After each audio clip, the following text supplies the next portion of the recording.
Welcome back. Now, Michelle, believe it or not, Hawaii Five-0 was the longest-running police drama in the history of television. It basically ran our entire childhoods from the late 60s to the early 80s. Hawaii Five-0 was one of the biggest shows in America, but there is an episode of it that CBS does not want you to see.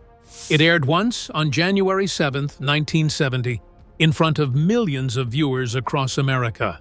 It was so controversial, so dangerous, that it would lead to a real death, a real lawsuit, and a decision to erase it permanently from television history.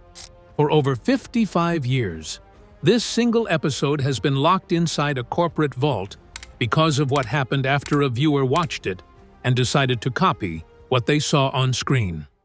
The episode that crossed the line. On the night of January 7th, 1970, one of the most popular television shows in America aired an episode that would change its history forever.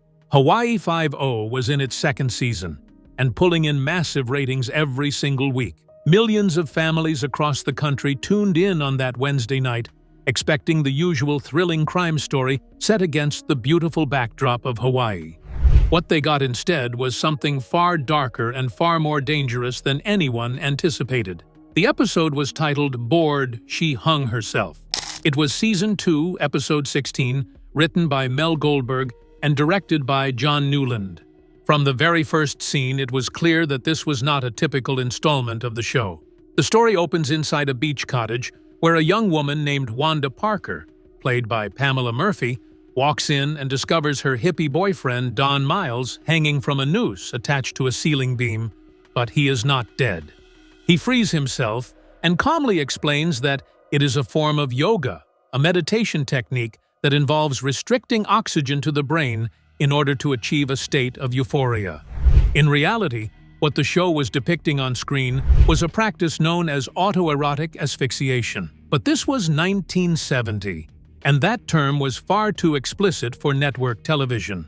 So the writers disguised it as a spiritual exercise. The problem was that the episode showed the technique in disturbing detail. Actor Don Quine, who had previously starred in 55 episodes of The Virginian, portrayed the rope technique and the hanging practice step by step, making it disturbingly easy for anyone watching at home to understand exactly how it was done. After a heated argument between Don and Wanda, Don storms out on his motorcycle. Shortly after, a 12-year-old neighborhood boy named Hank Weatherly walks into the cottage and discovers Wanda's lifeless body hanging from the exact same noose. Steve McGarrett and the 5-0 team arrive to investigate. The medical examiner determines that Wanda was actually strangled to death before being hung from the rope. The hanging was staged. It was killing, carefully disguised to look like she had been imitating Don's dangerous practice. The investigation twists and turns before arriving at a shocking conclusion. It was not the boyfriend who killed her. It was the neighbor, Mr. Weatherly, the father of the boy who found the body. He confesses that he strangled Wanda in a fit of rage after she rejected his advances and then hung her from the noose to frame Don Miles. The critical piece of evidence was fibers from Weatherly's cashmere sweater found lodged under Wanda's fingernails. Joel Berliner, the child actor who played young Hank Weatherly, was just 12 years old during filming. Years later, he shared vivid first-hand memories of the experience. He recalled that Jack Lord called him kiddo all week long and was exceptionally gracious and kind to him on set.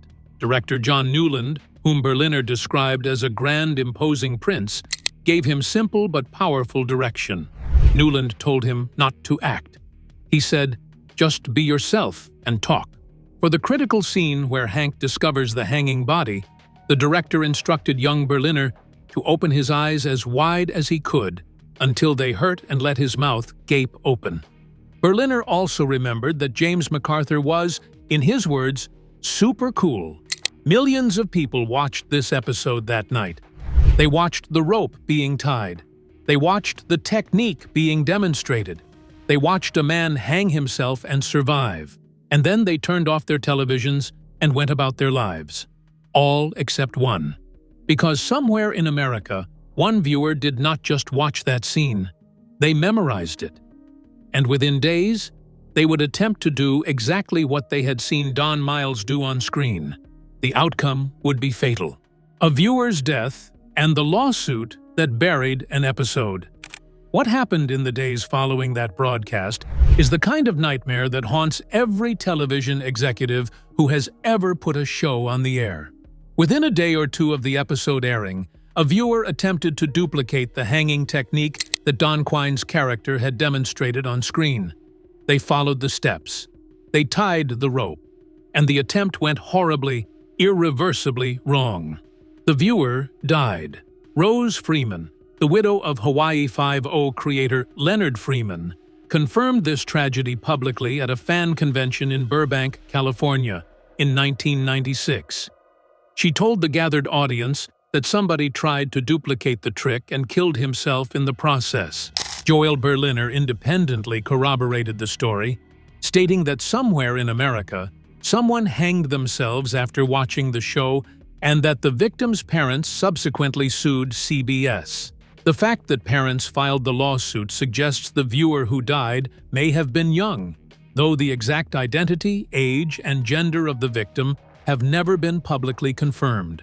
The lawsuit alleged that CBS bore direct responsibility for airing content that led to a viewer's death. The network's response was swift, decisive, and permanent. Bored, She Hung Herself was pulled from circulation immediately. It was removed from every syndication package. It was excluded from every rerun schedule. When DVD sets of Hawaii Five-0 began being released decades later, the episode was nowhere to be found. It was as if those 51 minutes of television had been surgically removed from history. The depth of CBS's commitment to burying this episode became clear when an unnamed CBS home entertainment executive spoke to the moderator of the Hawaii Five-0 homepage fan site in late 2011. The executive revealed that he had personally tried to include the episode in DVD releases on multiple occasions. Every single time, he said, he was shot down by the company's legal department. He stated plainly that there were legal issues connected to the episode stemming from the lawsuit, and that it would never see the light of day on DVD. The word he used was never. Not someday. Not when things cool down. Never. The Season 2 DVD set released in 2007 carries a brief, carefully worded disclaimer. It simply states that the second season episode, Bored, She Hung Herself, aired only once and is not included in this set. The complete series box set from 2013 reveals slightly more, explaining that due to viewer reaction following the original telecast, the episode has not been rebroadcast or released in any manner since its original airing.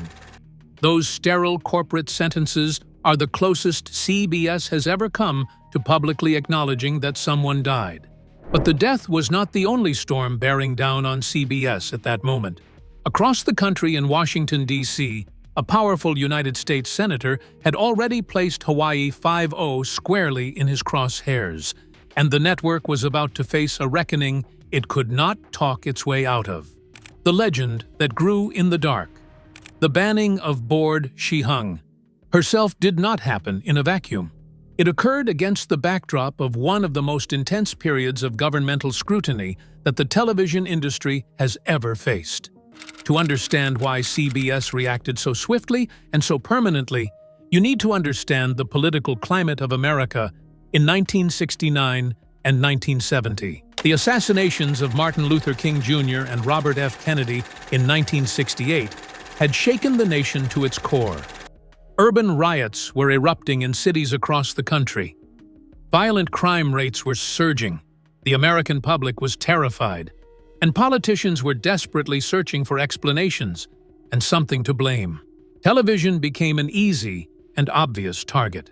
In June 1968, President Lyndon Johnson established the National Commission on the Causes and Prevention of Violence. Then Senator John O. Pastore of Rhode Island, who chaired the Senate Subcommittee on Communications, held landmark hearings in March 1969. He summoned the presidents of all three major networks to Washington and demanded answers about the violence being broadcast into American homes every single night. Pastore then persuaded the Surgeon General to appoint a scientific advisory committee with $1.5 million in funding to study the impact of television violence.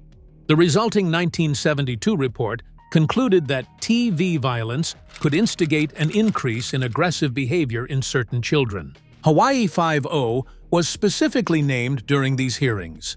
Multiple sources confirm that Senator Pastore singled out the show by name as an example of excessive television violence. Jack Lord's response was characteristically blunt. He called the senator a big fat windbag. Later, academic research confirmed what Pastore suspected.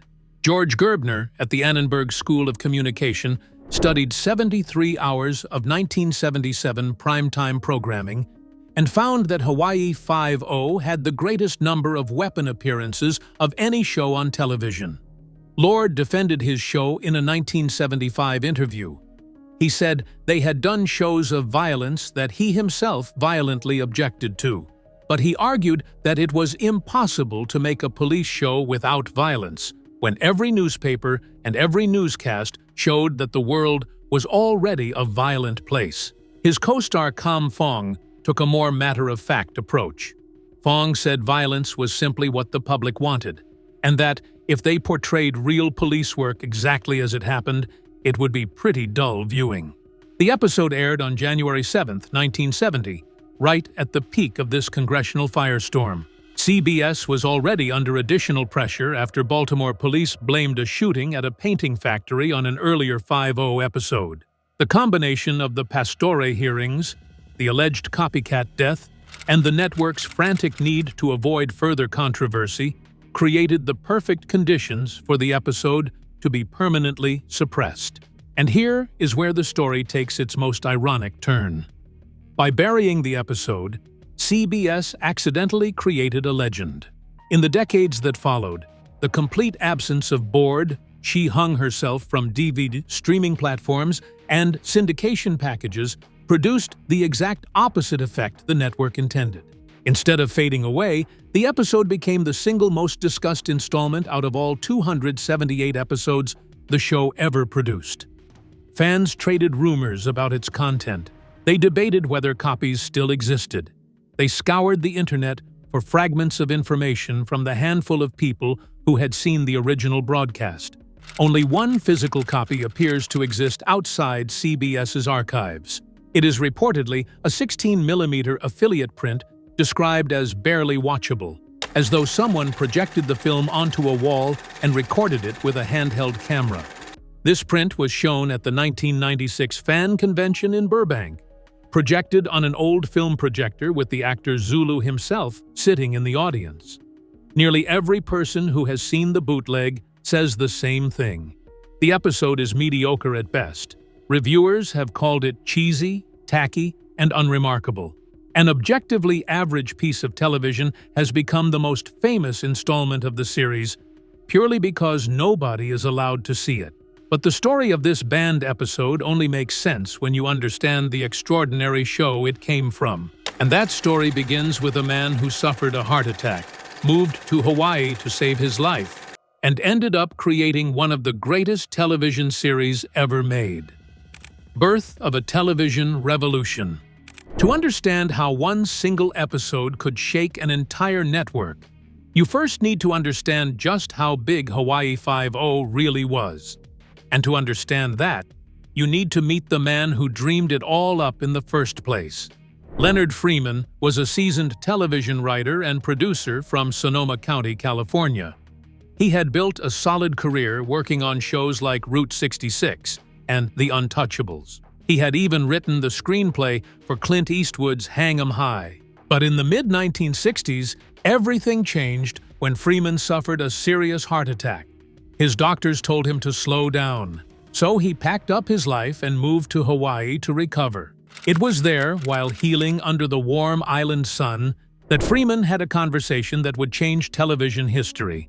He sat down with Hawaii's Governor John A. Burns, a former police captain, who told him about the idea of an elite crime unit that answered to nobody except the governor himself.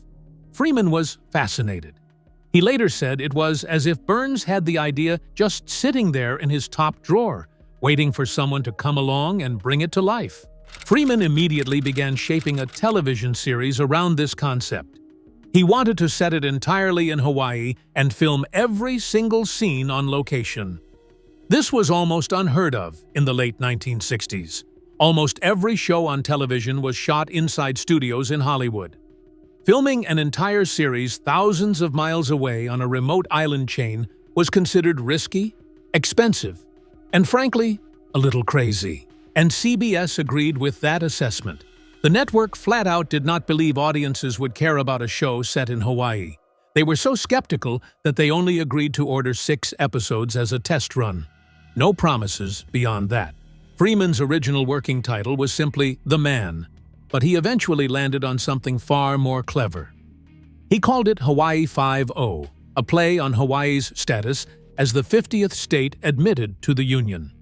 Freeman was passionate about authenticity.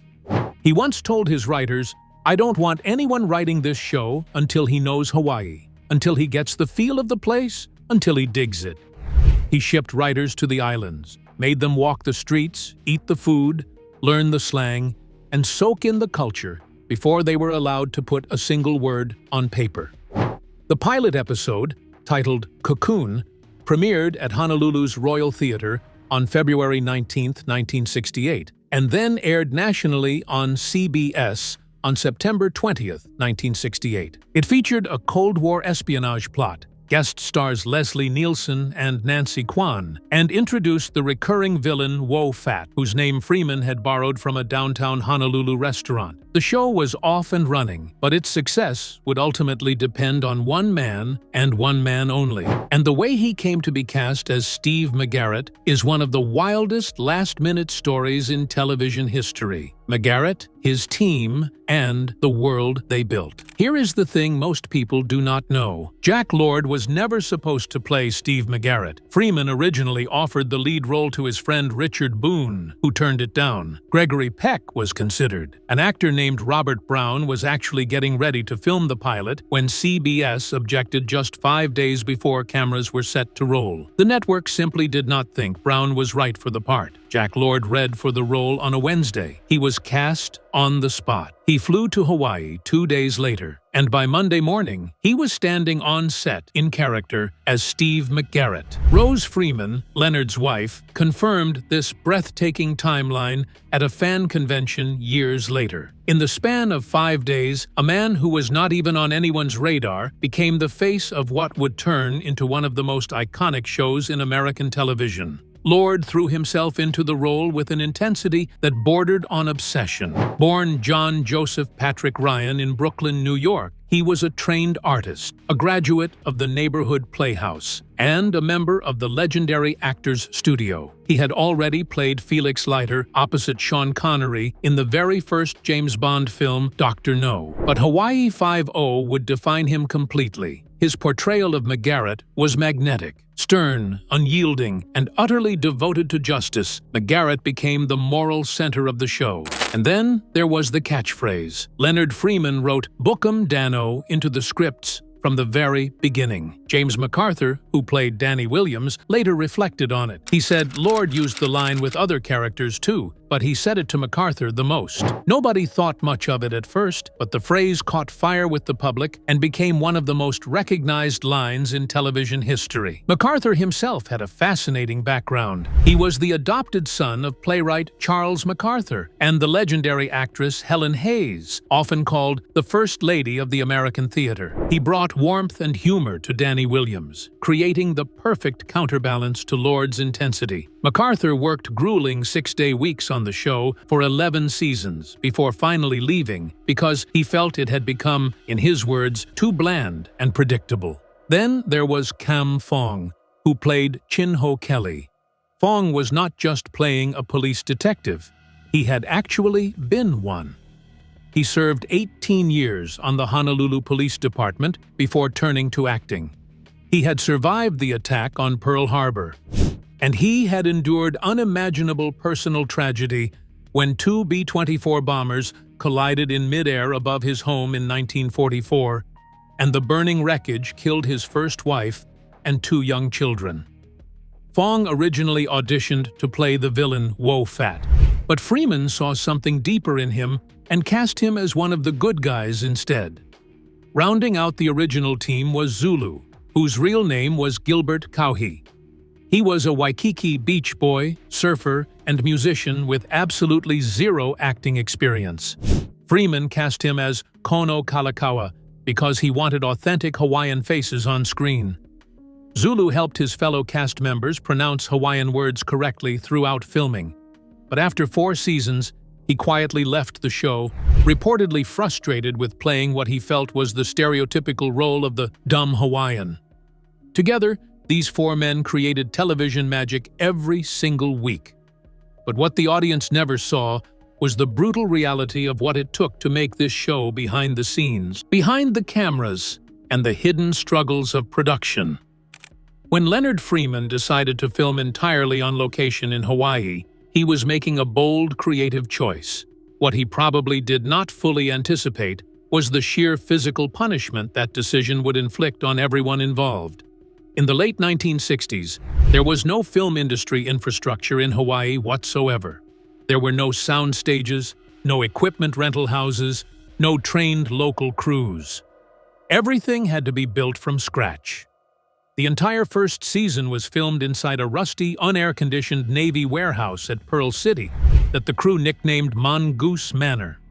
The roof leaked when it rained, rats chewed through cables at night, and the tropical heat inside that metal building was absolutely suffocating. The pilot alone cost $750,000, which in today's money is roughly $6.6 million. Equipment and many crew members had to be shipped or flown in from the mainland. Local hires often learned their jobs on the fly, literally figuring out the craft of television production while a hit network show was being made around them. Filming outdoors brought its own set of nightmares.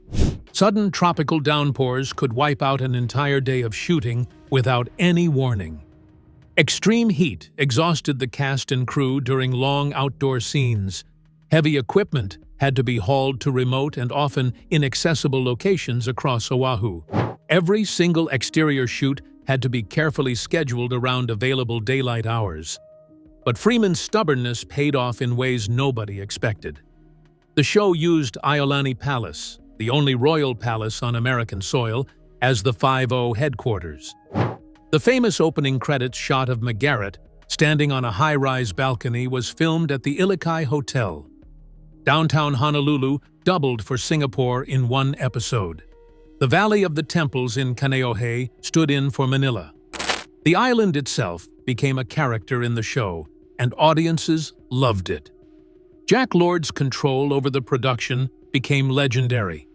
His contract gave him 1/3 of the show's profits and control over dramatic decisions on every episode. He rose at 3 in the morning every single day. He rejected more scripts than any show on television. When Leonard Freeman tragically died on January 20th, 1974, from complications of heart surgery at just 53 years old, Lord became the de facto head of the entire production. But out of deep respect for Freeman's widow Rose, he never took the official executive producer credit on screen. Guest star Jack Albertson pushed back against the widespread reputation that Lord was difficult to work with. He said Lord was a professional actor who owned part of the show and simply did not believe in wasting money. According to Albertson, if you showed up prepared and knew your lines, you had a wonderful time working with him. But not everyone shared that view. Guest star Marion Ross put it more bluntly. She said she found Jack Lord difficult and that he would sort of pick on people. Whatever the dynamics were behind the scenes, the results on screen were undeniable. Tourism officials had initially worried that weekly depictions of killing in paradise would scare visitors away. The opposite happened. Those palm trees and blue skies beaming into American living rooms every week turned Hawaii into the ultimate vacation destination. Tourism soared. The show pumped an estimated $100 million a year into the Hawaiian economy. Hawaii 5-0 did not just entertain the nation, it built an entire industry. The show was riding a massive wave of success during its second season, pulling in millions of viewers every single week. But the story of Hawaii Five-0 was not finished. Decades later, something remarkable would happen that would bring the 5-0 team back to life in a way nobody expected. A legacy that refuses to end. Hawaii Five-0 aired its final episode on April 5, 1980. After 12 seasons and 278 episodes, it held the record as the longest continuously running police drama in American television history for over 2 decades, until Law and Order finally surpassed it in 2002. It was also the very last scripted primetime show from the 1960s still on the air when it ended. The show's influence on every police procedural that followed is impossible to overstate. The concept of a small elite task force with full authority answering directly to the governor became the template for shows like NCIS, Criminal Minds, and dozens of others. The idea that a show's setting could be just as vital as its characters directly inspired Miami Vice, Magnum P1, and an entire generation of location-driven dramas. The word 5-0 itself entered the American language permanently. To this day, people call the police 5-0 without knowing where the term originated. On September 20th, 2010, exactly 42 years to the day from the original premiere, CBS launched a modern reboot. Hawaii Five-0, spelled with a zero this time, starred Alex O'Loughlin as the new Steve McGarrett and Scott Caan as Danny Williams. It ran for 10 seasons and 240 episodes, pulling in over 19 million viewers for its highest-rated episode and earning a Guinness World Record. The reboot generated over $1 billion in economic impact for Hawaii during its run. James MacArthur, the original Dano, was scheduled to make a cameo in the reboot.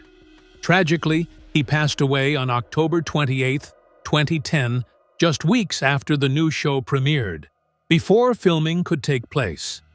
But Kam Fong's legacy lived on through his son Dennis Chun, who appeared in the reboot as Sergeant Duke Lukela, creating a beautiful bridge between the original and the new generation.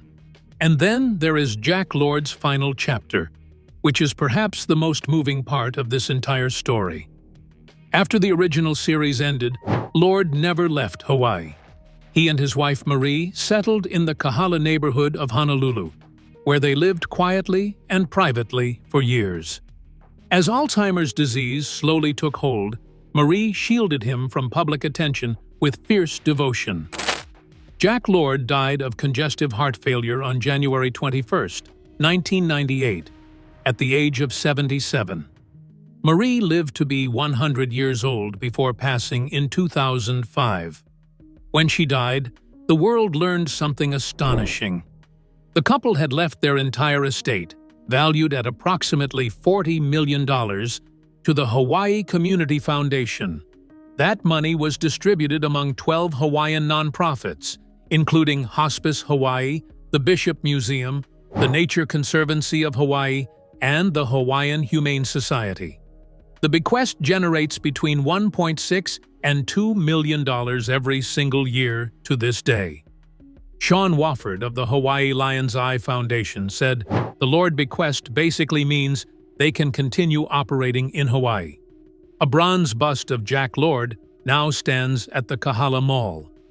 The man who was cast at the last minute, who read for the part on a Wednesday and was filming by Monday, who arrived in Hawaii as a complete stranger, ended up becoming one of the most generous benefactors the state has ever known. Hawaii Five-0 ran for 12 years, launched an entire film industry, and built a cultural legacy that stretches from Capitol Hill to Waikiki Beach. It gave the world one of the most recognizable theme songs ever composed, a catchphrase that will never die, and a character who became synonymous with justice itself. But threaded through all of that glory is the permanent shadow of one single episode.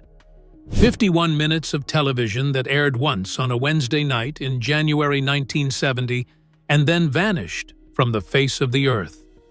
Bored, She Hung herself remains locked in CBS's legal vault to this day. It has not been broadcast, streamed, or officially released in over 55 years. It is one of the longest suppressed pieces of television in American history. So now, it is your turn. Did you ever watch the original Hawaii Five-0, and had you heard about this lost episode before today? Drop your thoughts and memories in the comments below, because we would love to hear from you.